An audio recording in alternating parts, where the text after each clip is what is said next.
Scriabin was a symbolist composer who had archetypal motifs with symbolic meanings spread out throughout his music. In this video I'll give some context to symbolism, and then I'll show several examples from Scriabin's music revealing his use of archetypal motifs. This is a video I've been excited to make since I started the channel. You won't listen to Scriabin's music the same way after watching this.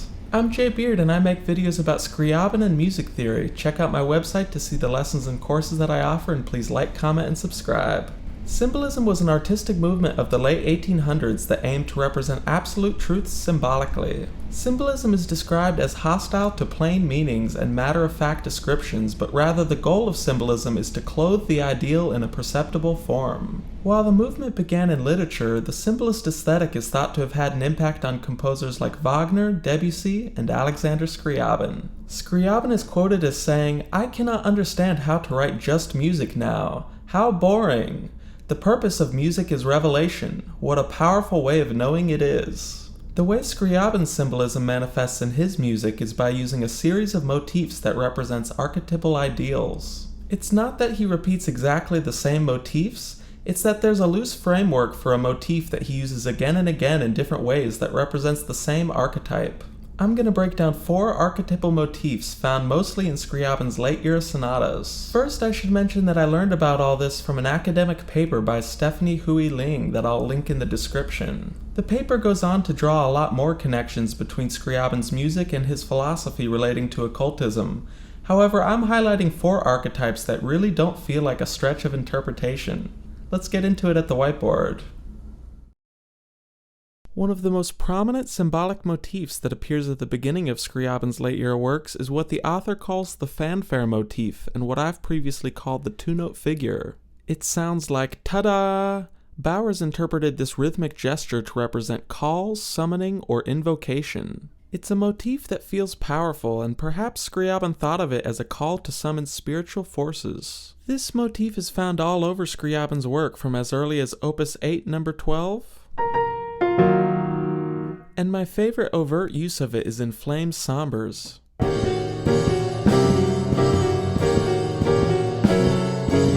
While we occasionally find symbolic motifs in his shorter works, they're found consistently in his late-era sonatas, so for each motif I'll show examples from sonatas 6 through 10. Sonata 6 begins with a two-note figure that's echoed in the left hand.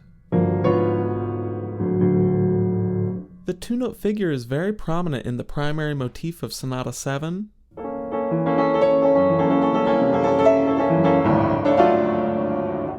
The grace notes of Sonata 8 could be interpreted as two-note figures. In Sonata 9, the motif appears after the primary motif is presented.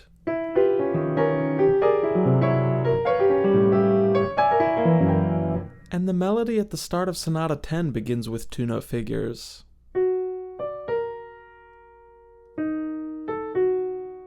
You can find this powerful two-note figure all over Scriabin's music, including Vers la Flamme and the trumpet melody in the Poem of Ecstasy. The next symbolic motif to mention is flight. The author of the paper says, "The composer aspires towards the heavens, seeking union with the Creator through divine illumination and ecstasy." We can perhaps interpret the flight motif as moving towards higher forms of spiritual progress. This motif, more than the rest, is often explicitly marked in the music as ael, meaning winged. Scriabin even wrote an entire piece, Opus 51, number 3, called The Winged Poem. Musically, the flight motif is represented by a quick succession of notes upward. Sonata 5 begins and ends with a flight motif, which is even marked flying in the development section. In Sonata 6, we get the marking winged turbulent with these staccato rolled chords. In Sonata 7, we get this motif accompanying the somber regality motif. The motif is applied slower in Sonata 8.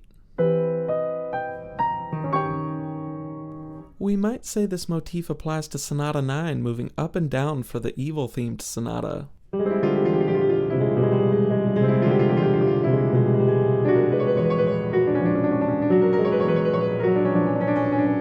and it's prominent in Sonata 10, often used before the trills. Speaking of trills, the next symbolic motif is light, which is simply portrayed by the use of trills and tremolos. Light is an important idea for Scriabin, and its spiritual implications are obvious. He explicitly marks trill passages in Sonata 10 as luminous and radiant. The flight and light motifs are often played after one another, with trills often appearing after the flight motif. In Sonata 6, there's a trill that comes before impactful statements of theme 2, which lasts especially long by the end. In Sonata 7, trills are used after the flight motif.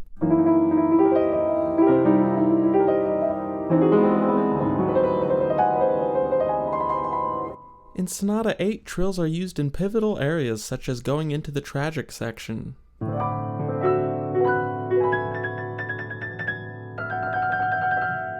Sonata 9 uses trills with the flight motif.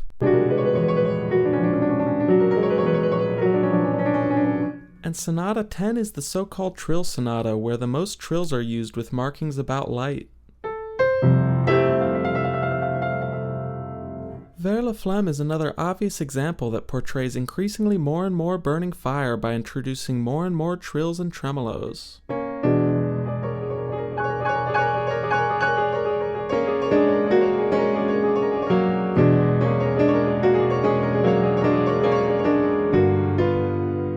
The final archetypal motif to mention, which often appears towards the end of Scriabin sonatas, is the dance motif. The author cites a theory that the coda of Scriabin's late-era sonatas represents a vertiginous dance where participants of the Dionysian cult ritual, aided by the intoxicating effects of wine, dance to the point of exhaustion and collapse, all in the quest for ecstasy.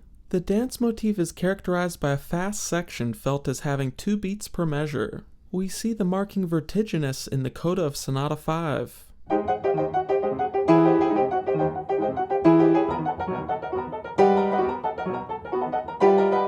The coda of Sonata 6 also mentions a delirious dance.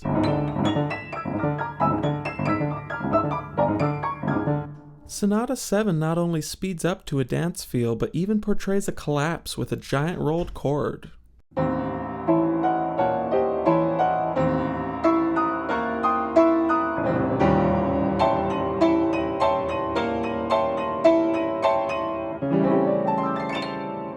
Sonata 8 features a quick dance section at the end instead of a climax.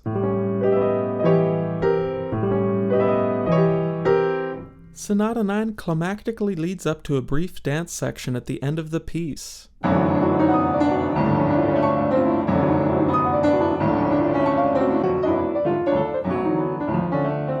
And Sonata 10 goes into a quiet dance section at the start of the coda.